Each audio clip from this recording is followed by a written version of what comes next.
คนเรามาเจอกันอีกแล้วกับก็มี่เนาะมื้อนี้โบได้มาเว้าเรื่องของตัวเองแล้วก็โบได้มาเฮ็ดอีหยังที่ว่าแบบแปลกๆเนาะแปลกๆคือมืดๆแหละมื้อนี้จะมาเล่าเรื่องของรางวัลแจกรางวัลนั่นก็คือ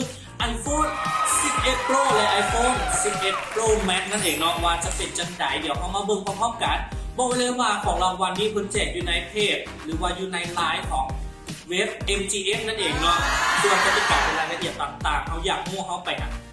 แอดหาเพื่อนเองเนาะตามลิงก์ที่เพื่อนฝากไว้ก็แล้วกันเพราะว่าวันนี้เขาจะบอกมาว่าเรื่องเกี่ยวกับเว็บบอกว่าเรื่องเกี่ยวกับอีหยังต่างๆแล้วเขาจะมาว่าเรื่องเกี่ยวกับของรางวัลกับมือนี้เพราะว่าเขาจะได้พูดกันไปเลยว่าเพื่อนแจกแท้นั่นเองเนาะเข้าใจก่อนอื่นก็ขอเข้าใจกันผู้ใหญ่ใจดีกันแล้วกันเนาะที่ว่าเลือกก็มาเปิดโตของรางวัลทั้ง5เครื่องเนาะนี่ข้างหน้านี่พวก1 2 3 4 iPhone 11 Pro 4 เครื่องแล้วก็11 Pro Max 1 เครื่องนั่นเองเนาะแล้ววันนี้เราจะมาแจกกล่องกันแบบสดๆเนาะดมกันอยากได้เองเลยเอาก้อนได้บนในทีมงานเอาไว้แจกได้เอาก็อยากได้ก่อนสำหรับว่าก่อนสิแจกเนาะนี่อย่างก็เอาเพื่อนว่าขั้นอยากได้แล้วมันต้องแอดไลน์ไปหาเพื่อนก่อน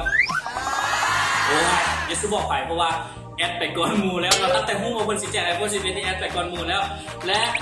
เฮ็ดตามกติกาเพื่อนครบหมดแล้วเนาะอันนี้โปรไฟล์บอกคุกไว้ก่อนเพื่อนให้ไปถามเองอยู่ในไลน์เนาะแล้วบอกไว้ก่อนว่าบอกต้องย่านเสียเงินเนาะเพราะว่าตอนถามนะเพื่อนให้ถามฟรีแต่เรื่องแอดบอกหุ้มเขาจะมาแกะเบิ่งกันก่อนเพราะว่าตื่นเต้นก่อนแล้วเพราะว่าวันเคยเห็นตัวแท้บางคนก็ไปเบิ่งอยู่ห้านแล้วบางคนก็ไปนั่นนู่นนี่แล้วมาแกะเอาวันนี้อันนี้เอาทิมนี่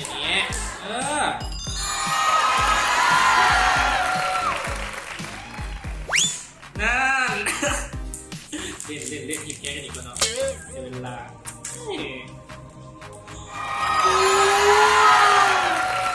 ฟินเปิดเลยนะเปิดนะเปิดไปได้มาแล้วนะจ๊ะขอบอกว่าพวกเป็นของจอเนาะโอ้โหเป็นอะไรเกือบได้ไส้ก่อนเนาะ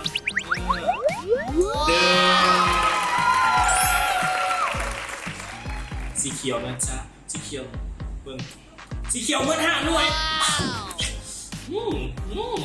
เทพเจ้าสามตาค่อยยังพันแกะเนาะแกะก่อนสมมตินี่ผมเปิดเครื่องได้เลยบอกว่าเดี๋ยวลองเปิดคุณนะหาก็เอาลงยนต์มาคุณว่า